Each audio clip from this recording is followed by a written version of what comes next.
اعوذ باللہ من الشیطان الرجیم بسم اللہ الرحمن الرحیم وقالوا لن يدخل الجنة الا من كان هودا او نصارى تلك امانيهم قل هاتوا برهانكم ان كنتم صادقین۔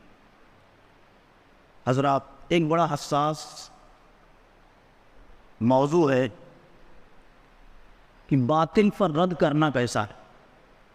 کچھ لوگ اگر غلط کر رہے ہیں، شرک میں ڈوبے ہوئے ہوں، بدعات میں ہوں، مسلمانوں کی جان کے پیچھے پڑے ہوں، تو اپنے بھائیوں کو آگاہ کیا جائے ان کے شر سے، ان کی خرابیاں بتائی جائیں، اپنی بہنوں کو اس شیطانوں کے چکروں سے روکنے کے لیے کوششیں ہوں، یا بس چھوڑ دیا جائے، اس خاموش ہو کے بیٹھے رہیں، ڈر کے مارے دبک کے بیٹھ جائیں؟ کیا ہونا چاہیے؟ یہ دیکھیے، ایمان اور عقیدہ بڑا قیمتی ہے اصل میں، اس کو چھیننے کے لیے لوگ لگے ہیں۔ آپ کو بے ایمان بنانے کی مکمل کوششیں ہو رہی ہیں، ہماری بہنوں اور بیٹیوں کو ملحد بنانے کی کوششیں ہو رہی ہیں، ان کو مرتد کرنے کی بڑی بڑی کاوشیں، پلان پر پلان چل رہے ہیں، اور قیمتی تحفے دیے جا رہے ہیں، بڑی بڑی باتیں ہوتی، آپ سب جانتے۔ تو باطل کا رد ہونا چاہیے یا ہاتھ پر ہاتھ دھرے بیٹھے رہنا چاہیے؟ کیا کرنا چاہیے؟ آپ ذرا دیکھیں، مکہ کی زندگی ہے، پیارے نبی صلی اللہ علیہ وسلم کے تعلق سے یہ بات آتی ہے، مسند احمد ابن حنبل کے اندر روایت موجود۔ سوق ذی المجاز مکہ کا بہت مشہور ایک بازار تھا۔ اللہ کے نبی حضرت محمد رسول اللہ صلی اللہ علیہ وسلم کی عادت تھی کہ آپ بازار میں چکر لگاتے تھے۔ ہم مسلمانوں نے تو ابھی سوچ لیا ہے کہ ہم دعوت اور تبلیغ کا کام صرف مسجد سے کریں گے، بس باہر نہیں بتائیں گے کسی کو۔ یہ نبی کی سنت سے ہٹ کر کے ہے، یہ طریقہ محمد عربی کا طریقہ نہیں۔ یہاں بھی ہم بتائیں گے، باہر بھی بتائیں گے۔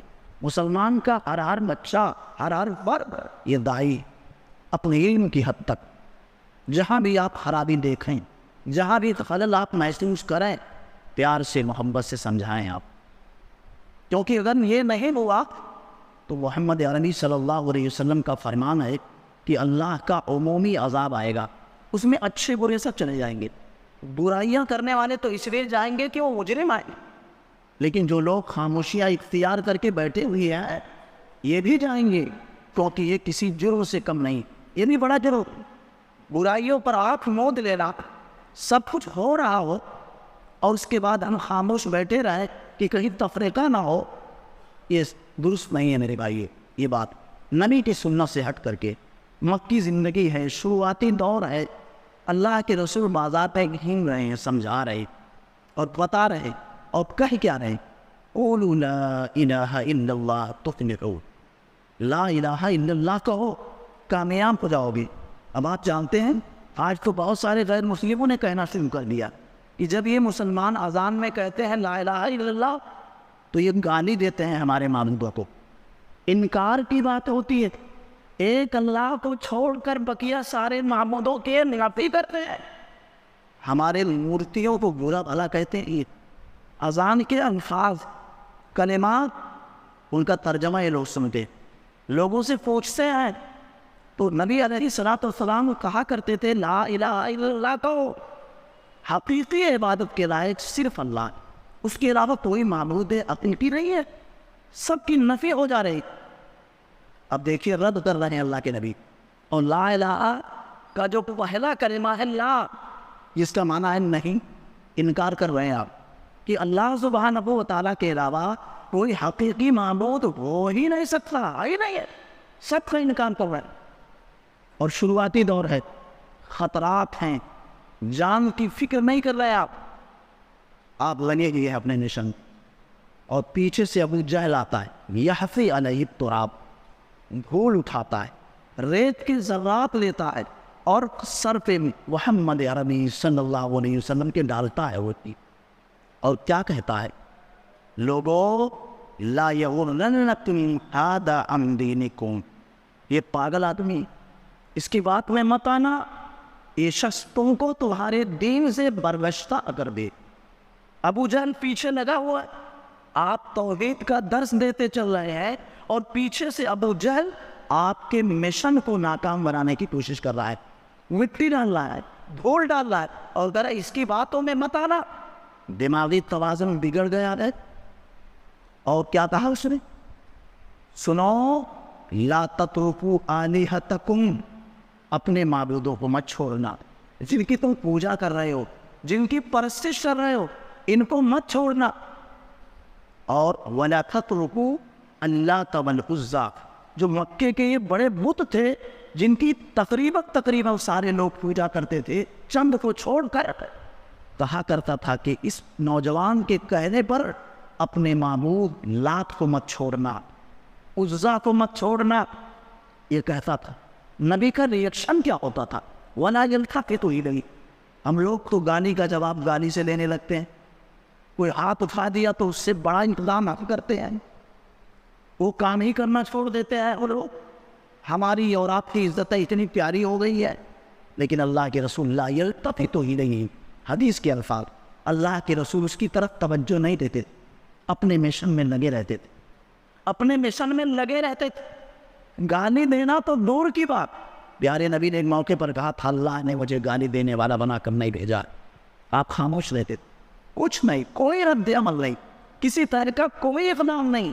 آپ کام کرتے جا رہے ہیں اور پیچھے سے آپ کے کیے ہوئے کام پر پانی دے رہا ہے ابو جہل، جہالت کا باپ، وہ کچھ نہیں بولنا ہے. آپ خاموش. ولا يلتفت إليه، مڑ کر دیکھنا بھی گوارا نہیں کر رہے ہیں.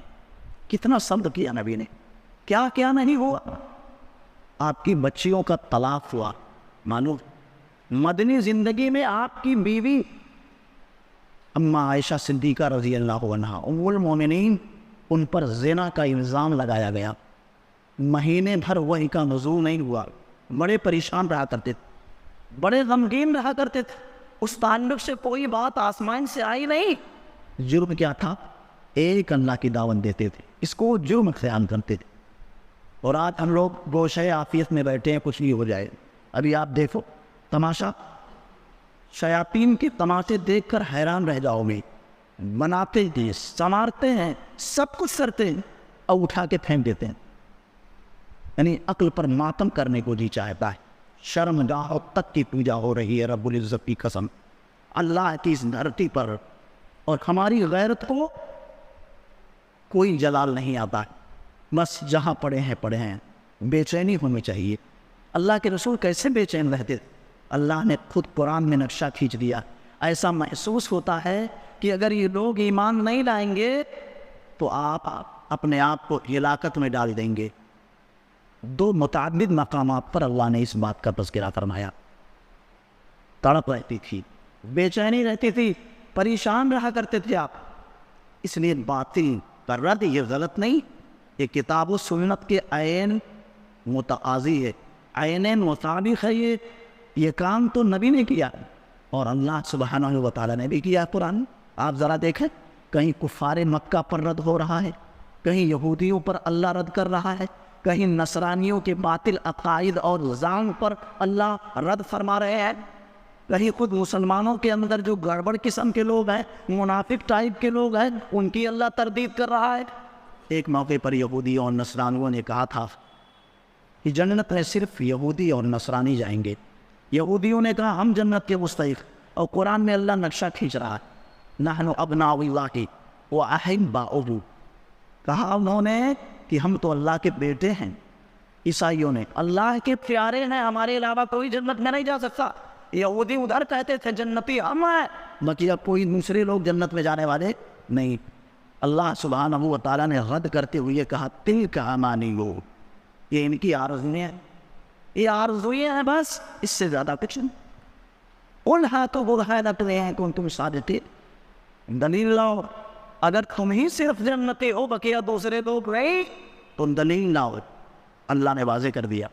اور اللہ نے آگے کہا جواب دیتے ہوئے، رد کرتے ہوئے، بلا من اسلم وجہہ للہ وہو محسن.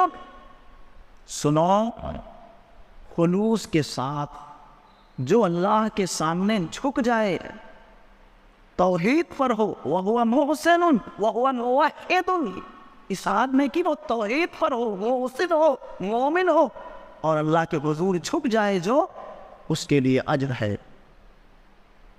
اور نہ خوف ہے نہ غم ہے.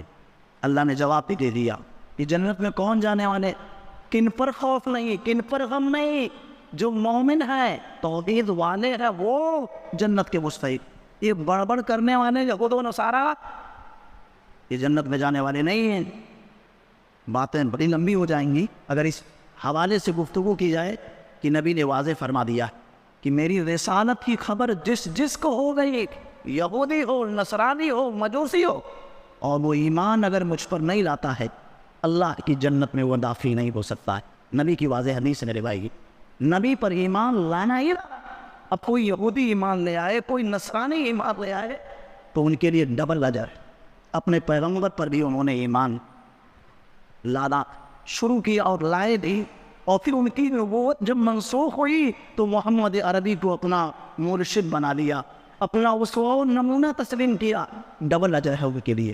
اور آپ دیکھتے ہیں کہ اللہ کے رسول نے کیسا رد کیا۔ ممبر پر جب آپ ہوتے تھے، جمعہ کا دن ہوتا تھا، تمام مساجد کی مسجدوں میں الحمدللہ خطبہ حاجہ تو پڑھا ہی جاتا، کل محدثۃ بدعہ، دین میں داخل کی گئی ہر نئی چیز یہ بدعت، اور ہر بدعت گمراہی ہے، اور ہر گمراہی کا نتیجہ جہنم کی صورت میں ہے۔ ہر ممبر سے یہ آوازہ بلند ہوتا ہے، ہر ممبر سے، تو کیا انتشار ہو جاتا ہے؟ اور انتشار ہوگا بھی تو اس کا خوف آپ کریں گے، وہ ڈر لے کے چلیں گے۔ میں نے ابھی ذکر کیا تھا جمعہ کے دن کہ اللہ کے رسول پر کیسے کیسے الزامات لگاتے کہ جب سے یہ آ گیا ہے اور جب سے یہ دعوتی کام کاج میں لگا ہوا ہے، تب سے شوہر اور بیوی کے درمیان اختلاف، باپ اور بیٹوں کے درمیان اختلاف، ماں اور بیٹیوں کے درمیان اختلاف، ہر گھر میں دو پارٹی، ہر گھر میں اختلاف، نبی پر الزام لگا ہے۔ اس لیے حق بولنا نہ چھوڑیے، آپ حق بولنا نہ چھوڑیے، بتانا پڑے گا آپ کو، زانی کو سمجھانا پڑے گا کہ زنا بہت خطرناک قسم کا جرم، جھوٹ بولنے والے کو بتانا پڑے گا کہ جھوٹ سے باز آ جاؤ، اس کی ماتھے پر، اس کی پیشانی پر شکن پڑے گی، آئے گی، اس کی پرواہ ہمیں نہیں کرنی ہے۔ ناپ تول میں کمی بیشی کرنے والے کو بتانا اور سمجھانا پڑے گا کہ تمہارا یہ رویہ صحیح نہیں ہے۔ بنو اسرائیل تو اسی لیے تباہ ہو گئے، بس ایک بار سمجھا دیا اور نہ ماننے کی صورت میں دوسرے دن انہی کے ساتھ بیٹھنا شروع کر دیا، کھانا شروع کر دیا، پینا شروع کر دیا، اللہ نے تباہ و برباد کر دیا، اور قیامت کی دیواروں تک ان پر ذلت و مسکنت مسلط کر دی گئی۔ وغربت علیہم الذلۃ والمسکنہ۔ یہ امت محمدیہ کا یہ شیوا نہیں ہونا چاہیے۔ سمجھاؤ، آپ ہمیں ٹوک سکتے ہو کہ مولانا آپ کے اندر یہ کمی، میں آپ کو سمجھا سکتا ہوں، لیکن مقصد ٹوکنے کا اصلاح ہو، میں آپ کو سمجھاؤں، آپ کے اندر خامیاں ہیں میں آپ کو بتاؤں، میرے اندر خلل ہے آپ وجہ ٹوکو۔ الدین النصیحہ، ٹوٹل دین جو ہے وہ نصیحت اور خیر خواہی کا نام ہے۔ ایک مسلمان اپنے دوسرے مسلمان بھائی کا خیر خواہ ہوتا ہے، بدخواہ نہیں ہوتا۔ جہاں لگے آپ کو کہ بھائی نقصان میں پڑ سکتا ہے، وہاں اس کو روکو، بتاؤ، سمجھاؤ، کاروبار ایسا مت کرو یہاں میری سمجھ کے مطابق یہاں گڑبڑی ہے، یہ خلل ہے، یہ آدمی صحیح نہیں ہے، اسے دور رہو، آپ فلاں کی مجلس میں مت بیٹھو۔ اب بات آ گئی کہ تو سنیں، عبداللہ ابن زبیر رضی اللہ عنہ، صحابی رسول، لڑکے کو بلایا، عامر ان کے صاحبزادے تابعی ہیں، اور آتے ہوئے انہوں نے تاخیر سے کام لیا۔ کافی دیر کے بعد جب بیٹا ان کا آیا تو کہا اینا کنت منذ ساعت کذا و کذا، اتنی دیر سے تم کہاں تھے، کب میں نے تم کو بلایا ہے، ابھی تمہاری آمد ہوئی، کہاں تھے تم؟ تو ان کے بیٹے عامر رحمت اللہ علیہ نے کہا وجدت قوما، اس قوم کو میں نے دیکھا آتے ہوئے، بڑے اللہ والے تھے، بڑے بزرگ، وہ اللہ کی عبادت میں لگے ہوئے، قرآن پڑھ رہے، اور قرآن پڑھتے پڑھتے بے ہوش ہو کر زمین پر گر پڑتے ہیں، اور دیر تک وہ زمین پر پڑے رہتے ہیں۔ میں نے سوچا کہ آج کی تاریخ میں ان سے زیادہ نیک تو نہیں ہو سکتے، اچھا لگا مجھے، ان کی مجلس میں بیٹھ گیا، میں کافی دیر تک بیٹھا، بڑا اچھا لگا۔ وہ کانپ رہے، قرآن پڑھ رہے ہیں اور کانپ رہے ہیں، کپ کپی تاری ہو جا رہی، قرآن پڑھ رہے ہیں اور کپ کپا کر بھی ہوش ہو جاتے۔ حضرت عبداللہ رضی اللہ عنہ نے کہا لا تجلس ولا تقعد معهم ابدا، آج کے بعد سے کبھی ایسے لوگوں کی مجلس میں مت بیٹھنا۔ آ رہی ہے بات دماغ میں؟ ایسے لوگوں کی مجلس میں آج کے بعد مت بیٹھنا۔ اب اس کو فرق کرنے کے لیے علم چاہیے آپ کے پاس، اگر علم نہیں ہے تو کہیں پر آپ نقد دل کہیں پر بھی دے سکتے ہیں. گمراہی کے راستے ہر چہار جانب کھلے ہوئے ہیں. صحابی رسول ہیں اور تابعی ہیں ان کے صاحبزادے، کہہ رہے مت بیٹھنا اس طرح کی مجلسوں میں. تو بیٹے نے سوال کر دیا. ہمارے بچے بھی ہم سے سوال کر سکتے ہیں، ناراض نہیں ہونا چاہیے. ان کے سوالوں کا ہمیں تسلی بخش جواب دینا چاہیے. ان کے والد نے کہا، صحابی رسول نے کہا جواب دیتے ہوئے، بیٹا صحبت رسول اللہ وصحبت ابا بکر وعمر، میں نبی علیہ الصلوۃ والسلام کے ساتھ رہا، نبی کی صحبت مجھے ملی. ابو بکر صدیق کو میں نے دیکھا رضی اللہ عنہ، عمر رضی اللہ تعالیٰ عنہ کی مجلس میں رہا. یہ بڑے بڑے لوگ تھے، اللہ کے بڑے برگزیدہ بندے سے یہ تھے. یہ بھی قرآن پڑھتے تھے. نبی کے قلب اطہر پر قرآن کا نزول اجلال ہوتا تھا. آپ پڑھتے تھے، پڑھواتے تھے اور اس کی تشریح فرماتے تھے. کبھی نبی کو قرآن پڑھتے ہوئے میں نے نہیں دیکھا کہ آپ بے ہوش ہو گئے، آپ کانپنے لگ گئے. ابو بکر صدیق رضی اللہ عنہ کو بھی میں نے ایسا نہیں دیکھا، عمر رضی اللہ عنہ کو بھی ایسا میں نے نہیں دیکھا. یہ بڑی بڑی ہستیاں تھیں جو دنیا میں نہیں ہے، چلی گئی ہے، لیکن قرآن پڑھتے پڑھتے ہی اور کبھی حال جاری ہوا ہو اور بے ہوش ہو گئے ہو کپا کر، ایسا میں نے نہیں دیکھا. کیا یہ نبی سے زیادہ افضل؟ کیا یہ نبی سے اور نبی کے مقدس صحابہ سے بڑھ گئے ہیں؟ اس طرح جواب دیا اور بات آسانی سے سمجھ میں آ سکتی. اور اس پر سلف کی تصریحات ہوتی کہ اگر کسی کو آسمان میں اڑتا ہوا دیکھو، سمندر پر اگر یوں ہی چلتے ہوئے دیکھ لو تو پربھاوت مت ہو جاؤ، متاثر مت ہو جاؤ. یہ شعبدہ باد لوگ، یہ شیطان کے دوست ہیں، شیطانوں کا سہارا لے کر کے اس طرح کے چمتکار نکالتے ہیں اور امت کو گمراہ کرتے. آپ ملاؤ کہ نبی کے صحابہ میں ایسا کوئی تھا؟ اللہ کے نبی سے کیا ایسا کچھ ہوا؟ ہجرت کر کے جا رہے ہیں اور اونٹنیوں کا بندوبست آپ نے پہلے سے کر دیا. نہ آپ کو لینے کے لیے ہوا آ رہی ہے، نہ آپ کو لینے کے لیے بدلیوں کے ٹکڑے آ رہے ہیں. ایسا نہیں ہوا، نہیں ہوا. اور ایک شخص بھی بتا رہے تھے، کتاب ہمارے پاس موجود، تقریباً 150 سال پہلے یہاں خود ہندوستان میں اللہ کے نبی آ رہے ہیں اور نبی کے چاروں صحابہ بھی موجود ہیں اور تخت پر سوار ہو کر کے آئے. اور مسجد کا چھت بھی غائب، مسجد کے اوپر لگے ہوئے گنبد بھی غائب. اور آ کر کے نبی نے ایک شخص سے کہا، نام بھی معلوم کی کتاب کا نام بھی پتا ہے، سب کچھ بتا سکتا ہوں میں، لیکن سنو آپ، نبی علیہ الصلوۃ والسلام نے چاروں صحابہ نے سے کہا، بھائی ذرا فلاں کو بلاؤ، مولانا قاسم صاحب کو بلاؤ. وہ چاروں صحابہ میں سے ایک صحابی گئے، ان کو بلا کے لائے. اور اس کے بعد نبی نے کہا، مولانا مدرسے کا حساب لائیے، یہ کتاب موجود ہے، رب العزت کی قسم یہ کتاب اپنے پاس لائبریری میں مکتب میں موجود ہے. جب بولو آپ حوالہ اس کا پیش کرو. اور دارالعلوم، مکتب دارالعلوم، اور ایک دوسری کتاب زکریا بمڈیپو کی چھپی ہوئی، یہ چیزیں موجود. نام کیا ہے؟ ارواح ثلاثہ.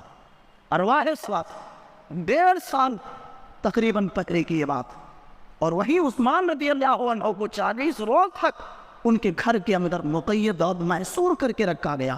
وہاں محمد عربی آئے صلی اللہ علیہ وسلم اور بڑی بے دردی کے ساتھ نبی کے نواسے کو شہید کر دیا گیا. ظالموں نے، مردود لوگوں نے کربلا کے میدان میں بڑی بے رحمی کے ساتھ ان کو شہید کیا.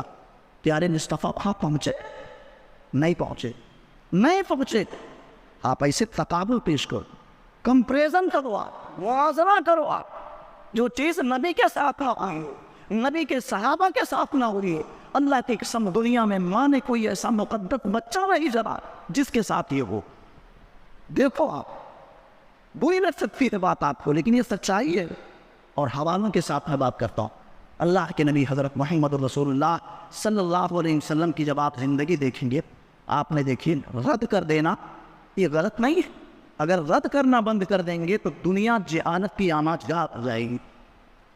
کچھ بھی لوگ بولیں گے اور ہم اور آپ خاموش رہیں گے تو پوری دنیا میں سنتوں کا صفایا ہو جائے گا. ملین مینٹ ہو جائیں گے یہ سنتیں اور بدعتوں کو عروج اور فروغ ملے گا.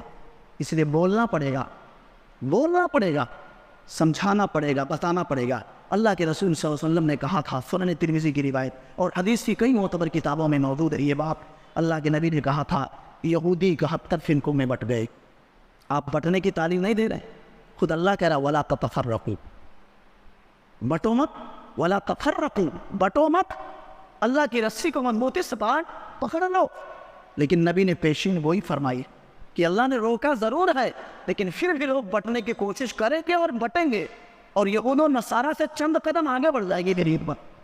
وہ 71 میں بٹ گئے، نصرانی 72 میں بٹ گئے، وَتَفْتَرِقُ أُمَّتِي عَلَىٰ 73 مِلَّةٍ، اور میری امت 73 فرقوں میں بٹ جائے گی، ان سے 4 قدم آگے ہو جائے گی میری امت ان گمراہ لوگوں سے۔ اور اللہ کے نبی نے کہا کلہم فی النار، 73 میں 72 پورے کے پورے جہنم میں جانے والے۔ اب آپ ذرا سوچ، نبی رد کر رہے ہیں میری امت 73 فرقوں میں بٹ جائے گی اور سب کے سب جہنم میں جانے والے ہیں، ناجی فرقہ ایک ہے۔ صحابہ نے کہا وہ کون لوگ ہیں اللہ کے نبی؟ نبی علیہ الصلوۃ والسلام نے کہا تھا ما انا علیہ واصحابی، اور ایک روایت کے مطابق ما انا علیہ واصحابی اليوم، آج کے دن ہم جس طریق پر ہیں، جس منہج مستقیم پر ہیں، اس طریق پر میں اور میرے صحابہ ہیں، اس طریق پر چلنے والے جو بھی ہوں گے وہ نجات پانے والے۔ نام لیا، اہل الحدیث کہا، اہل السنہ کہا، کوئی نام لیا نہیں، نبی نے نشانی بتا دی، علامت بتا دی، پہچان بتا دی۔ نبی اور صحابہ کے طریقے پر چلنا پڑے گا، نبی اور صحابہ کے طرز عمل کو اپنانا پڑے گا، تب نجات ملے گی۔ یہاں نبی نے ایک کو ناجی قرار دیا اور 72 فرقوں کی گمراہی کو واضح کیا اور کہا یہ سب واصل ناک ہونے والے، جہنم میں جانے والے۔ کیا نبی نے اختلاف پیدا کروا دیا؟ نعوذ باللہ۔ نبی کے اوپر کیا فتویٰ لگائیں گے؟ یہ رد کر دینا یہ صحیح ہے، غلط نہیں ہے، یہ دین کے تقاضے میں سے ہے۔ اگر اللہ نے امر بالمعروف کی بات کہی ہے کہ بھلائی کا حکم دو، تو وہیں یہ بھی اللہ نے کہا ہے لوگوں کو برائی سے روکو۔ جب تک برائی کو برائی کہا نہیں جائے گا، لوگ بیدار نہیں ہوں گے، سمجھ نہیں پائیں گے۔ توحید کا سمجھنا جاننا جس قدر ضروری ہے اتنا ہی ضروری شرک کو، اس کی مختلف صورتوں کو، اس کے انواع و اقسام کو سمجھنا اتنا ہی ضروری ہے، اتنا ہی ضروری تھی۔ اسی لیے میں نے اس سے پہلے شاید ذکر کیا تھا، امام احمد ابن حنبل رحمۃ اللہ علیہ، بڑے عظیم امام، امام شافعی رحمۃ اللہ علیہ کے شاگرد کہتے ہیں جب بغداد سے میں نکلا، امام شافعی رحمۃ اللہ علیہ کہتے ہیں اللہ کی قسم بغداد میں احمد ابن محمد ابن حنبل سے زیادہ متقی، ان سے زیادہ پرہیزگار، ان سے زیادہ علم والا میں نے کسی کو نہیں چھوڑا، کوئی موجود ہی نہیں تھا بغداد میں۔ میں جب نکلا وہاں سے تو سب سے بڑا متقی، سب سے بڑا پرہیزگار، سب سے بڑا عالم میرا شاگرد احمد ابن محمد ابن حنبل، کہا بغداد میں۔ اور صنف میں سے کہتے ہیں کہ اگر کسی ایسے شخص کو دیکھ لو، پہچان بتاتے، بدعتی کی اور سنی کی پہچان بتائی ہے، اگر کسی ایسے شخص کو دیکھو یحب احمد ابن حنبل، احمد ابن حنبل، جو احمد ابن محمد ابن حنبل سے محبت کا تھا، ایسے کسی بھی شخص کو دیکھ لو، فعلم انہ صاحب سنت، تو سمجھ لو سنی، سمجھ لو صاحب سنت ہے، سنت والا ہے۔ کتنی بڑی بات ہے۔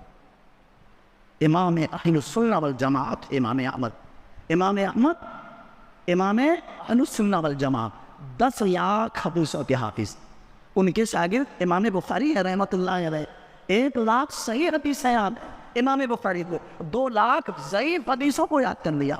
اب دیکھیے توحید کا جاننا جتنا ضروری ہے، شرک کی مختلف صورتوں سے باخبر ہو رہا اتنا ہی ضروری۔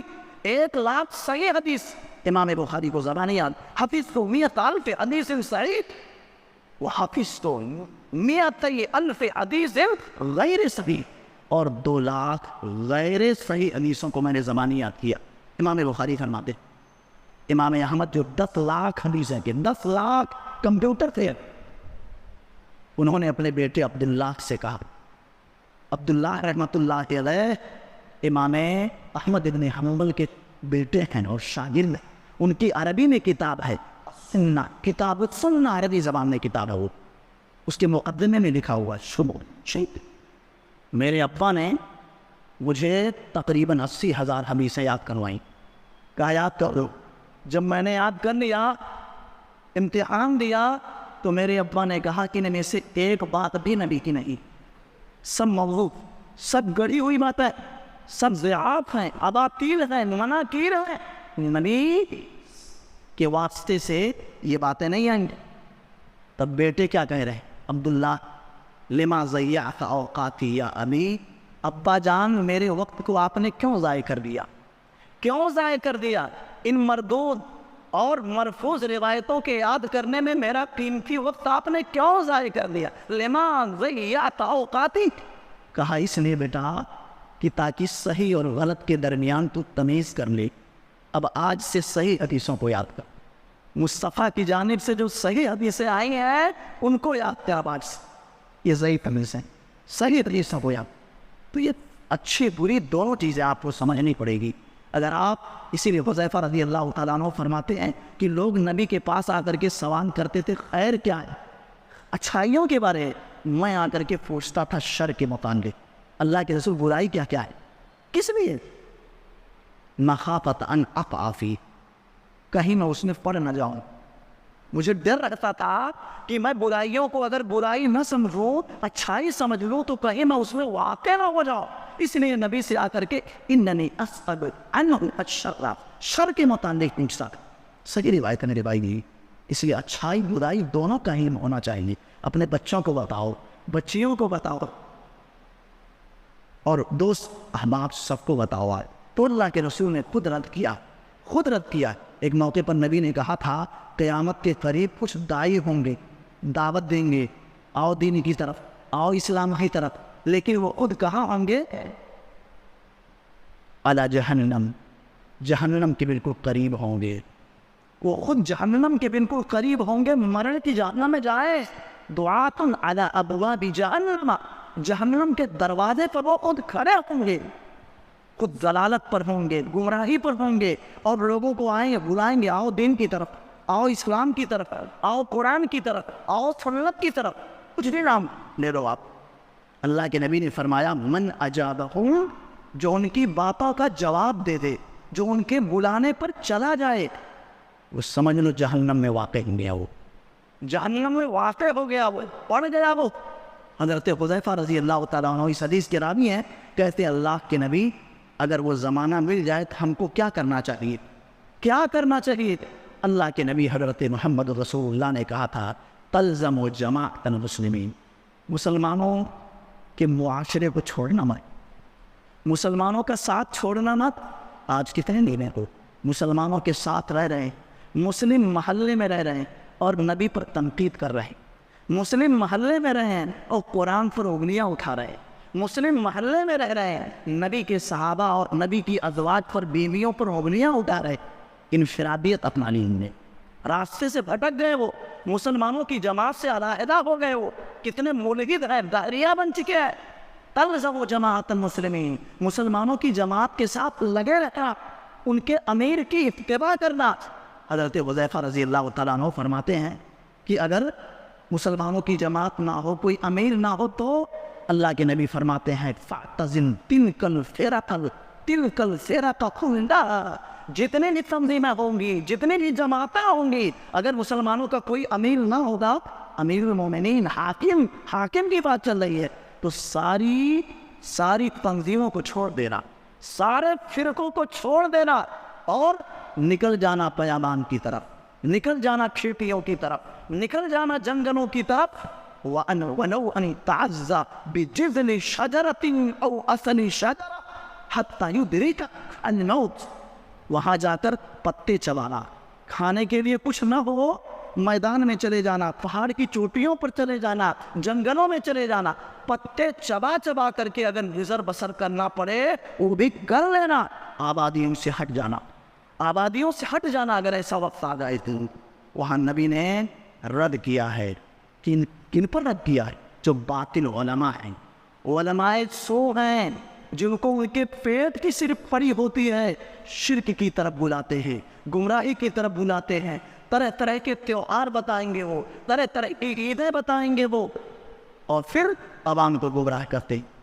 ایسے لوگوں سے پیارے مصطفیٰ صلی اللہ علیہ وسلم نے آگاہ کیا ہے۔ رد کرتے ہوئے ایک موقع پر اللہ کے نبی نے کہا تھا کہ میری امت میں 30 دجال اور کذاب لوگ آئیں گے، 30 بڑے بڑے بڑے بڑوں کی بات چل رہی، چھوٹے موٹے تو بہت سارے ہیں، لیکن 30 بڑے بڑے دجال، دجالی دجل سے، اور دجل کا معنی ہوتا ہے ڈھانپنا، سچائی کو جھوٹ سے چھپا دینا، جھوٹ کو سچائی میں بدل دینا، یہ دجالوں کا کام ہوگا، اور وہ کذاب ہوں گے، بڑے جھوٹے ہوں گے۔ اللہ کے نبی نے کہا کلہم یزعم انہ نبی اللہ، ان 30 میں سے ہر کوئی یہ دعویٰ کرے گا کہ وہ اللہ کا نبی ہے۔ یہ پہچان بتائی نبی نے۔ وہ دعویٰ کیا کریں گے؟ 30 کے 30 کہیں گے ہم اللہ کے نبی ہیں، مجھ پر ایمان لاؤ۔ نبوت کا دعویٰ کریں گے، وہ نبی کے ختم نبوت پر وہ ڈاکے ڈالیں گے۔ یہ رد کیا ہے نبی نے، رد کیا۔ ایسے لوگوں سے آگاہ رہنے کی ضرورت۔ ایک موقع پر نبی نے فرمایا تھا سنو، آخری وقت میں ایک شخص آئے گا، میں نے تمہیں دجال کے متعلق سمجھایا کہ دجال بڑا خطرناک، اننی حدثتکم عن الدجال حتی خشیت اللہ تعقلون، میں نے بہت ساری باتیں دجال کے بارے میں تم کو بتائی ہیں، اور دنیا میں جتنے نبی آئے سارے نبیوں نے اپنی اپنی امت کو دجال کے فتنے اور اس کی قہر فرمانیوں سے آگاہ کیا۔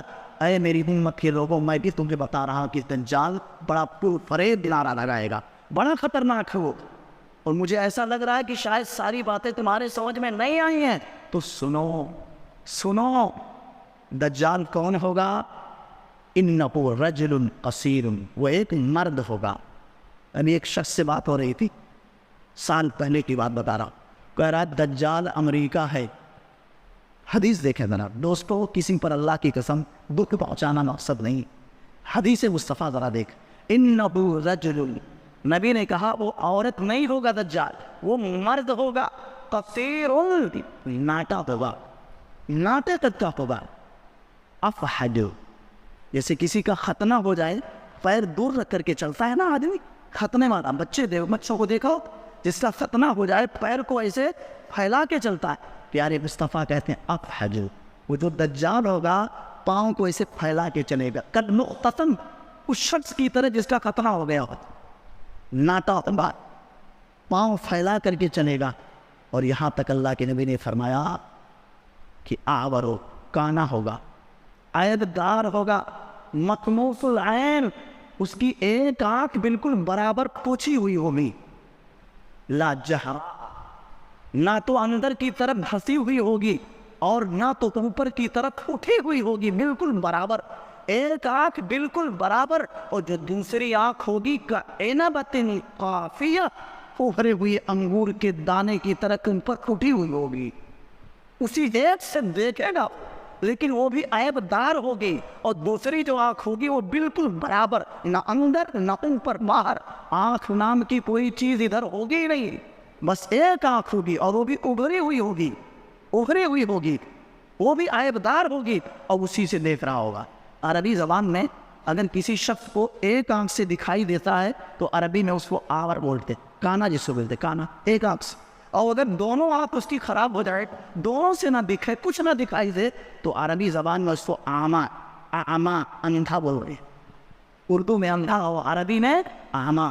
اللہ کے نبی نے کہا کہ ایسا ایسا ہوگا، آدمی ہوگا، ناٹا ہوگا وہ شخص، ناٹا ہوگا وہ شخص، اور کانا ہوگا وہ شخص، نبی نے کہا اس کی ایک آنکھ پوچھی ہوئی ہوگی۔ اے میرے بھائیوں، صحابہ کرام رضی اللہ عنہم اجمعین سے اللہ کے نبی نے کہا ان التبس علیکم، جان لو اگر وہ مشکوک ہو جائے تمہارے اوپر، اس کا پہچاننا اگر مشکل ہو جائے تو سمجھ لو کہ ان ردکم لیس باعور، تمہارا رد کانا نہیں ہے، تمہارا رد ہر عیب سے پاک ہے، وہ کانا ہوگا، ایک آنکھ بالکل ہوگی ہی نہیں اور دوسری ہوگی اور اس سے دکھائی دے گا، لیکن وہ بھی عیب دار اوپر کی طرف پھوٹی ہوئی ہوگی۔ جو اپنا عیب نہ صحیح کرنے وہ رب کیسے ہو سکتا، وہ رب کیسے ہو سکتا ہے؟ گویا آپ نے دجال پر رد کیا ہے اور مسلمانوں کو آگاہ کیا ہے، صفتیں بتائی، علامتیں بتائی ہیں کہ اس سے ہوشیار رہیں۔ ایک موقع پر نبی نے کہا تھا کہ من سمع منکم الدجال، دجال کو اگر کوئی سنے ہیں تو اس کے سامنے جانے کی کوشش نہ کرے، اگر اللہ بچا لے سامنا نہ ہو تو اس کے سامنے جان بوجھ کر جانے کی کوشش نہ کرے۔ ہوتا ہے نا، آپ کہتے تو بہت مضبوط ہمارا ایمان، ہمارا کیا بگاڑے گا، اللہ کے نبی نے کہا اگر سامنا نہیں ہوا، اللہ کی رحمت شامل حال ہو گئی، تمہارے سامنے نہیں آیا دجال، دور رہا، تو اس کے سامنے جانے کی کوشش مت کرنا۔ کیوں؟ اللہ کے نبی کہتے ہیں کہ آدمی یہ سوچے گا انہ مومن ہو کہ وہ مومن ہے، ہمارا کچھ نہیں بگاڑ سکتا، لیکن اس کے پاس جب جائے گا تو اپنا نقد دل دے بیٹھے گا، اس پر ایمان لے آئے گا۔ فَيَتَّبِعُهُ مِمَّا يُبْعَثُ بِهِ مِنَ الشُّبُهَاتِ، ایسے شبہے پیش کرے گا، ایسی جادوگری ہوگی، ایسے وہ کام کرے گا، آسمان کو کہے گا تو بارش ہوگی، زمین کو کہے گا غلہ ہوا، تمہارے ماں باپ کو زندہ کر دیتا ہوں، ایمان لے آؤ۔ وہ شیطانوں کو حکم دے گا، شکل اپنا دیں گے، ساتھ میں اس کے پانی کی نہر ہوگی، آگ کا خندق ہوگا، جو نہیں مانے گا اس کو آگ میں ڈال دے گا۔ اللہ کے نبی نے کہا جس کو تم آگ دیکھ رہے ہوگے حقیقت میں وہ پانی ہوگا، جس کو تم پانی محسوس کر رہے ہوگے حقیقت میں وہ آگ ہوگی۔ ساری نشانیاں نبی نے بتا دی۔ مدینے میں نہیں جائے گا، مکے میں نہیں جائے گا، یہاں تک بتا دیا۔ لا ولد ہوگا، ایمان نہیں رہے گا، کافر ہوگا اور لوگوں کو گمراہ کرے گا۔ سب سے زیادہ اس کے بہکاوے میں عورتیں آئیں گی، یہ ساری باتیں نبی نے واضح کیوں کی؟ تاکہ میری امت کے لوگ گمراہ نہ ہو، اس کے دانے تدبیر میں نہ آئے، اس کے فریب کا شکار نہ ہو۔ اور یہاں تک اللہ کے نبی نے کہا تھا کہ ایک وقت ایسا آئے گا کہ کچھ لوگ ہوں گے بہت نیک ہوں گے، تحتقرون صلاتکم مع صلاتہم، اپنی نمازوں کو ان کی نمازوں کے آگے آپ ہلکی سمجھو گے، ان کے روزے تمہارے روزوں پر بھاری دکھائی دیں گے۔ کچھ نشانیاں نبی نے بتائی، لیکن اللہ کے نبی نے فرمایا قرآن پڑھیں گے لا یجاوز حناجرہم، ان کے حلقوں سے قرآن کی آیتیں نیچے نہیں اتریں گی، زبان سے قرآن کے الفاظ نکل رہے ہوں گے، دل قرآن کی محبت سے خالی ہوں گے، وہ دین سے ایسے نکل جائیں گے کما یمرق السہم من الرمیہ، جیسے تیر شکار کے اندر داخل ہو کر باہر نکل جاتا ہے، ایسے وہ اسلام کے اندر داخل ہو کر باہر نکل جائیں گے۔ اللہ کے نبی نے کہا تھا اگر میں پا جاؤں لاقتلنہم قتلا عاد، تو میں قوم عاد کو جیسے اللہ نے ہلاک کیا ایسے میں ان کو مار ڈال بھی ختم کر دوں، جو رحمت للعالمین ہے۔ اور کیا کہہ رہے کہ قوم عاد کو اگر میں پا جاؤں، ان کو پا جاؤں، اور خوارج کو، تو جیسے قوم عاد کو اللہ نے تباہ کیا ایسے میں ان کو قتل کر ڈالو، ایک کو نہ چھوڑو۔ اب ذرا دیکھ، نشانیاں بتائیں، رد بھی کیا اور یہ بھی کہا کہ اگر میرے زمانے میں وہ آ گئے مل گئے مجھے تو میں ان کو ختم کر ڈالوں گا، چھوڑوں گا نہیں۔ اور حضرت علی رضی اللہ تعالیٰ کتنے عظیم صحابی، اللہ کے نبی صلی اللہ علیہ وسلم نے فرمایا تھا کہ مسلمانوں کے دو گروہ کا ذکر کیا اور کہا ان میں حق سے سب سے زیادہ قریب وہ ہوگا او یقتطعن بالحق یقتلہم، دونوں جماعتوں میں حق سے زیادہ قریب وہ ہوگا جو خوارج سے جنگ کرے گا۔ حضرت علی رضی اللہ تعالیٰ عنہ نے صرف رد نہیں کیا، خوارج پر ان سے جنگ کیا اور 50,000 سے زائد کی تعداد میں مارے گئے، قتل بھی کیا۔ حضرت علی رضی اللہ عنہ صرف رد نہیں کیا، ان سے جنگ بھی کیا۔ اور اتنی خطرناک قوم ہے یہ خوارج کی، اللہ کے نبی صلی اللہ علیہ وسلم نے فرمایا کہ مسلمانوں کو بین بین کر چن چن کر قتل کریں گے، وَيَدْعُونَ أَهْلَ الْأَوْثَانِ، اور بت پرستوں کو یہ چھوڑ دیں گے، بت پرستوں کو چھوڑ دیں گے، صرف مسلمانوں کو ٹارگٹ کریں گے۔ ہم کلاب النار، یہ جہنم کے کتے ہیں۔ صحیح مسلم کی روایت، حدیث کی معتبر کتابوں میں یہ باتیں میرے بھائی رد کیا نہیں کیا، بلکہ کیا کہا کہ اس کائنات کی جتنی مخلوقات ہیں ان میں سب سے بدترین لوگ ہیں یہ خوارج، اگر پاؤں تو یاد قطع کر دے، یہ جہنم کے کتے ہیں۔ یہاں تک نبی نے کہا کہ رد کیا ہے نبی، رد کیا ہے نبی نے۔ لمبی داڑھی دیکھ کر متاثر مت ہو جاؤ، اچھی نمازیں دیکھ کر متاثر نہ ہو جاؤ، جب تک فکر کا پتہ نہ ہو، جب تک سوچ کا پتہ نہ ہو۔ یہ کس ٹائپ کے لوگ؟ یہ خوارج جو ہوتے ہیں یہ دلوں میں مسلمانوں کے تعلق سے بغض رکھتے ہیں۔ مسلمان سمجھ، مشرک کی بات نہیں کرتا، بے نمازی کی بات نہیں کرتا، بے نمازیوں کے تعلق سے بغض تو رکھنا ہی پڑے گا، برائی کرنے والوں کے تعلق سے نفرتیں تو رکھنی پڑے گی۔